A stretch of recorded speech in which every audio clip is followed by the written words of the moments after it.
Yes, guys, what you saying? Just a quick one about when talk about like career talk of myself, and not that I should really have to justify myself, but I'm letting people know like my kind of thoughts and my intentions, so that however you see fit. Because I've had enough of um work, to be honest with you. Like I've had enough of it for the last 5 years. Like, do you know what I mean? Passionless, really. It's not my style, but just the current climate, yeah. And I'm not really bothered like moving forward, you know. I'm proud of this, yeah, right. I come from, and I've learnt this. This is what I've learnt. I come from a diaspora of people that I've learnt like I come from a diaspora of people that like I might like who I like or whatever, but I come from a diaspora of people that are extremely tough. I'm not talking about biggest and strongest and all that, but I come from a descendant of people that were like tortured, completely tortured, psychologically, physically, spiritually, whichever way you want to talk about it, yeah, right? And because I come from that diaspora, like, do you know what I mean? I've never felt prouder. And listen, let me say something. I don't really like to say stuff like this. You ask like the army, military, high up in the military, GCHQ, whatever you want to call it, secret service, whatever, right? You want to call it, yeah, right? Ask them if I wasn't from the diaspora that I was from, like, I might not be here right now. If they're not in their feelings, they will tell you that.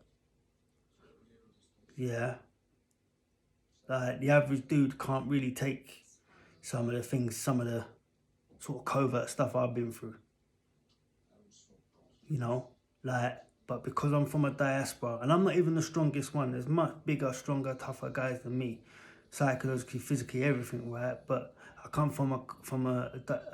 If I didn't know that before, I know that now. I come from someone that was extremely tough, 10 times tougher than what I am, and I never felt prouder to know that and to feel that and to go through that and experience that in my life, right? But the reason why I went off with that is because me knowing that now and me going through what I've gone through, like I've got certain experiences that I can sort of pass on to whomever. Doesn't matter like race, colour, creed, whatever, right? And for the last few years I've felt like a bit of a like today, like just like I could see it more because obviously it's lockdown, but like the van drivers, like doing exactly the same thing. I think tomorrow I'm gonna film, yeah, right, and then play it out to you guys and letting you see what your van drivers do at your blue chip companies every time I drive by. You know, like I felt like a van company, a company, a courier company, like follow me. Two of them actually follow me, literally, like with military like precision, like since 2014, 2015. Like, do you know what I mean? I know, like, it might be in your plans to, we need to make Mark a delivery driver of some sort, you know? But, like, I got sent up in front of the YMCA, like, in front of the whole world, it felt, you know? Like, it was a tough course.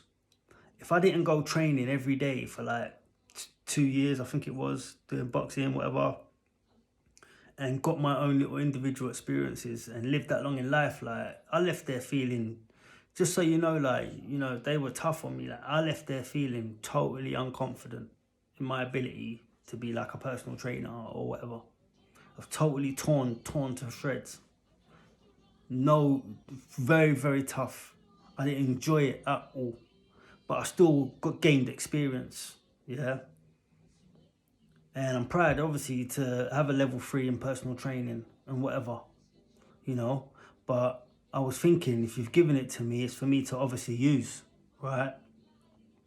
And at the end of the day, um, like people look at it like I think there's this misnomer or this misunderstanding, yeah, of what like our real hard days work is and whatever and all this sort of stuff. Because I feel like people think, sometimes people don't work, not working a hard day.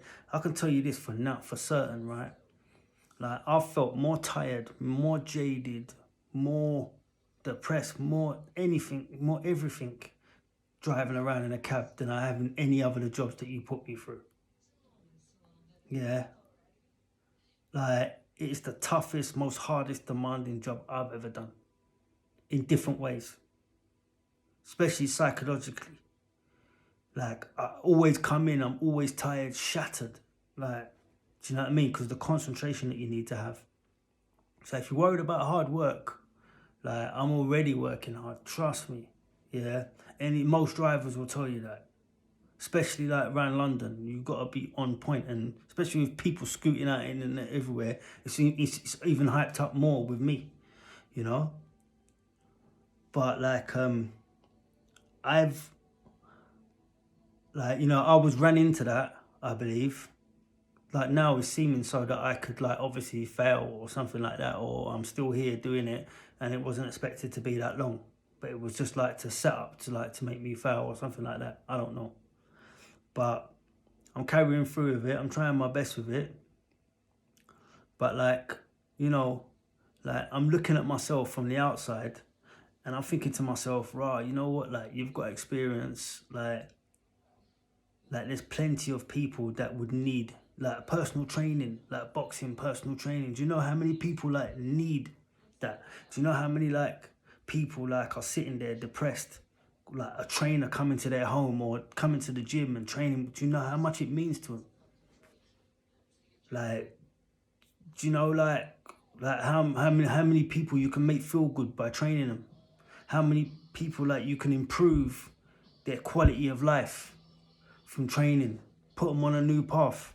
Do you know how many people like a trainer like myself in the future could potentially stop? I could get there and intervene before they even commit that murder or commit that crime to make them go into prison or go down the wrong road.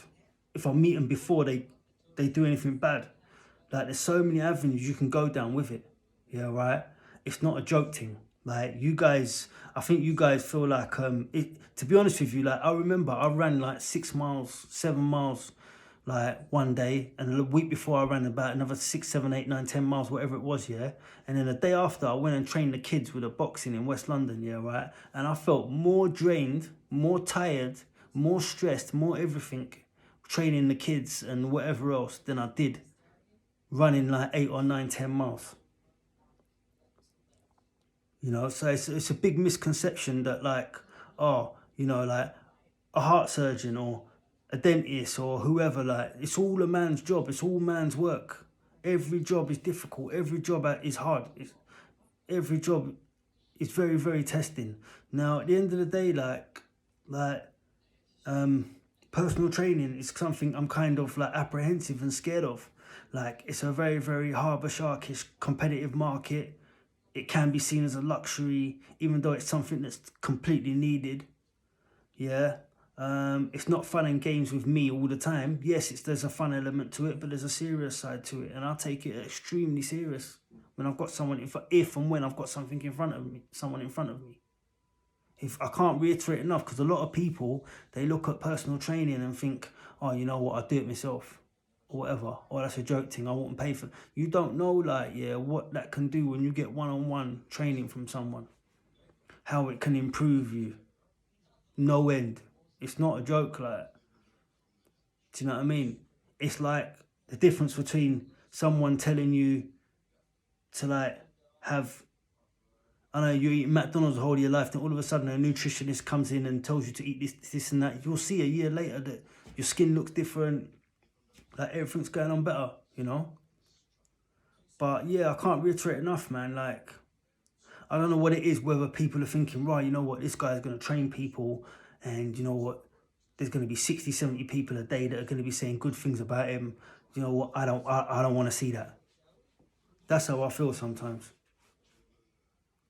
Do you know what I mean? And to try and be like a personal trainer and all that, like it's a big like sort of lifelong commitment. It's not a joke to me, like, do you know what I mean? And you've got to have like the patience for it. Like a lot of training I've seen, like, because I would have seen a lot, like some of them haven't got the patience sometimes, yeah, and it's difficult. But you've got to sit there and go through things day after day after day with some people, and then other people it's got to be quicker. Do you know what I mean? It's just different, yeah. But I'm just saying, like, boy, like, if people are saying, right, you can't do that, Mark, you have to be like a delivery driver, like, you know what I mean? Then you know what, it is what it is, isn't it? Do you know what I mean? It is what it is. Do you know what I mean? Because, like, at the end of the day, man, like, if all those people, all those guys, like, are gonna almost like gang up and do all of that, yeah, right, I can video it tomorrow, right, and do all of that, yeah, right, then you know what, they must be telling me something. But it's funny, like, yeah, how, like, all of a sudden, oh, yeah, he's crazy, he's mad, he's this, he's that, whatever, right? But you don't mind me being a delivery driver. It's like, it's ironic, it's funny. Do you know what I mean? But at the end of the day, like, I feel like I can definitely, like, benefit people.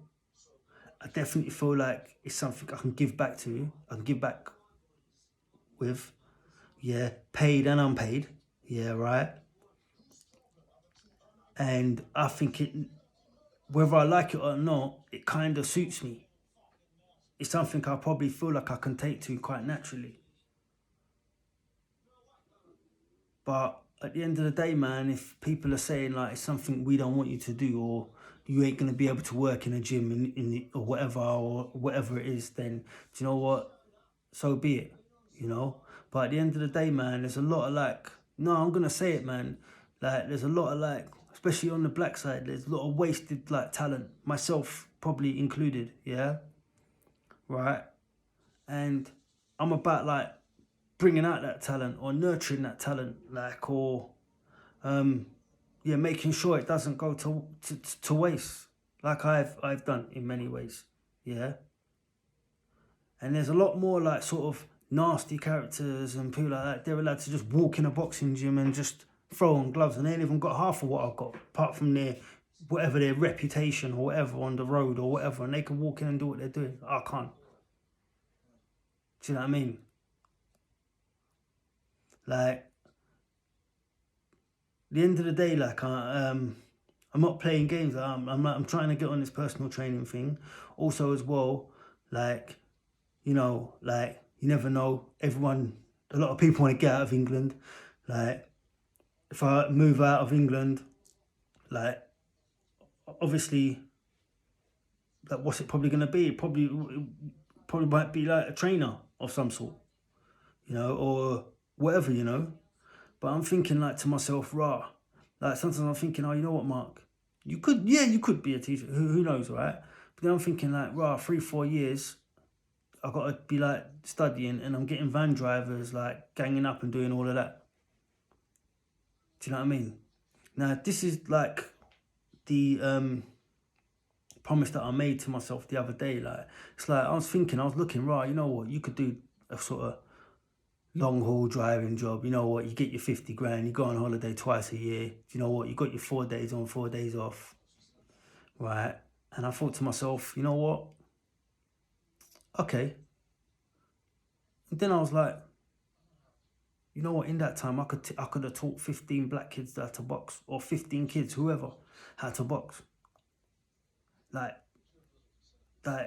to me, in terms of value and what that gives back, forget about like helping someone to help their corporate wheel spin, yeah.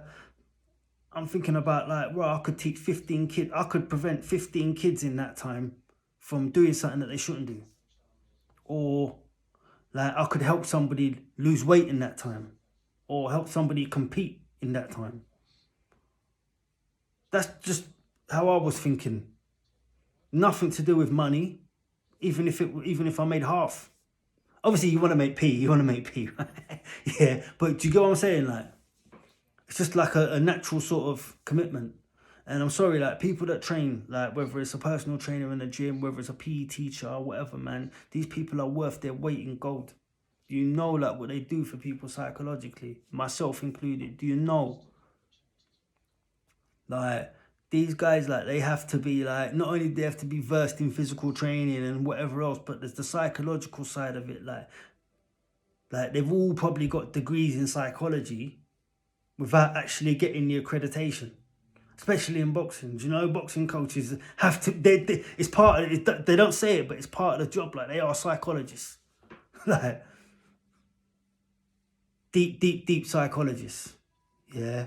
And they don't get the plaudits for it, and they don't get the big up for it. You know, but I'm giving it to them now. And I'm trying to be someone like that, yeah. But like, if people are like, rah, you know what, Mark? Today we're all gonna gang up and see to it that we want you to be some like van driver. And the thing is, like 20 years ago, right? If you'd have said to me, wow, Mark, there's girls in that church over there, I would have went, you know, like 20 years ago. Like, you know, like I remember, like, I see a DPD van down Holloway Road, right?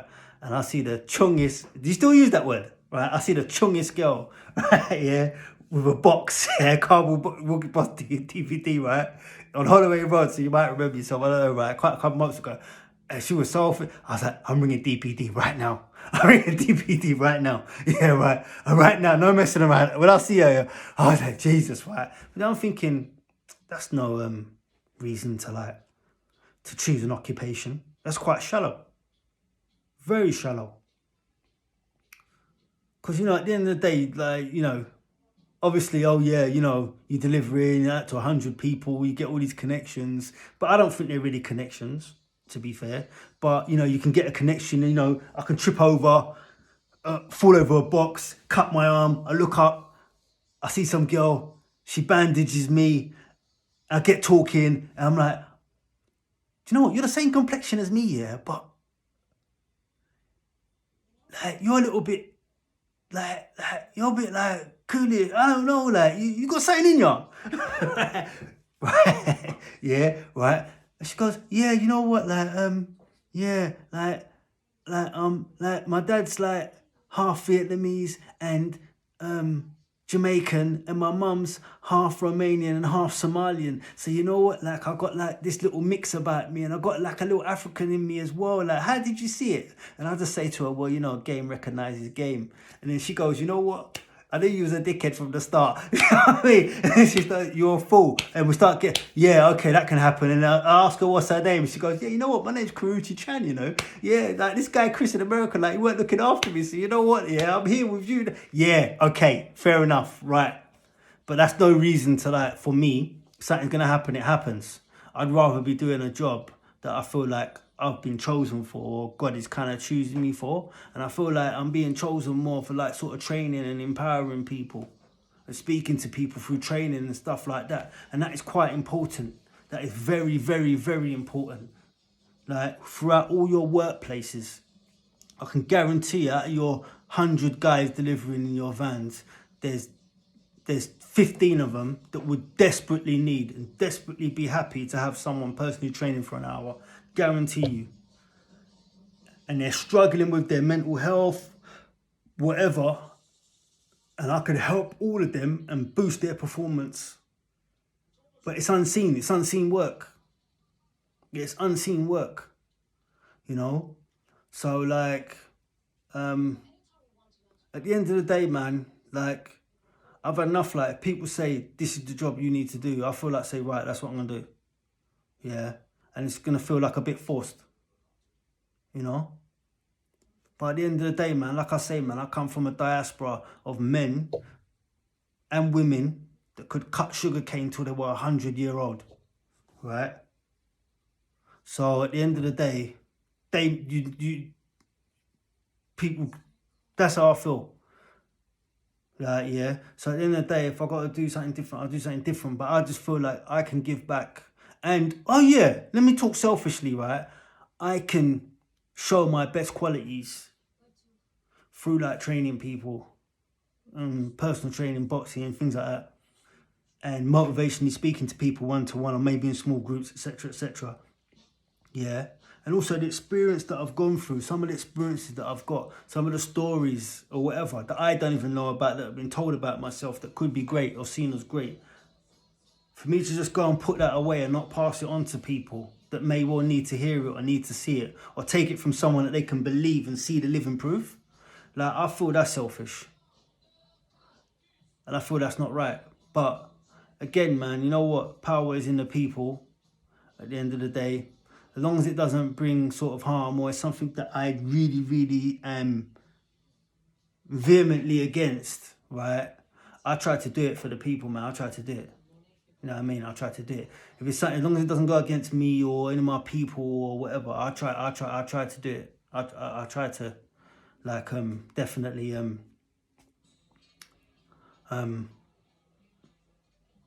yeah, carry out what you ask, you know. But yeah, man, I'm just like a little bit perturbed about like,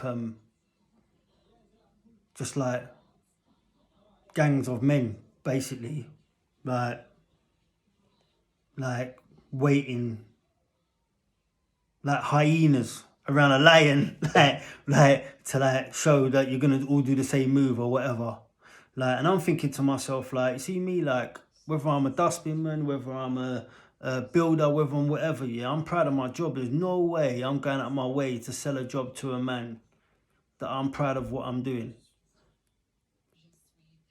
Because I've got a vibe off of some people, yeah, like they try and like say, right, I need you to come and work here or do this, yeah, because I'm not happy here. So I know you won't be happy here or whatever, right? And I'm thinking, you got more options than I have. Trust me, yeah, right? Like, why don't you, like, we're in England, yeah, like, there's still options, like, to change whatever. Like, why would you, like, in this day and age, 20 years ago, yeah, but in this day and age, you can sort of change and chop and change, jump in an Uber, do whatever if you're really, really not that happy. But you would want me to come there because you're not happy. I can't, like, fathom that, you know? But yeah, once again, sorry, I've digressed a little bit, but I hope this message reaches you well. I really, really hope this is listened to from start to finish. You know, but yeah, I just had to get it out. And yeah, hope this message reaches you well. Good night. God bless. One. Yeah.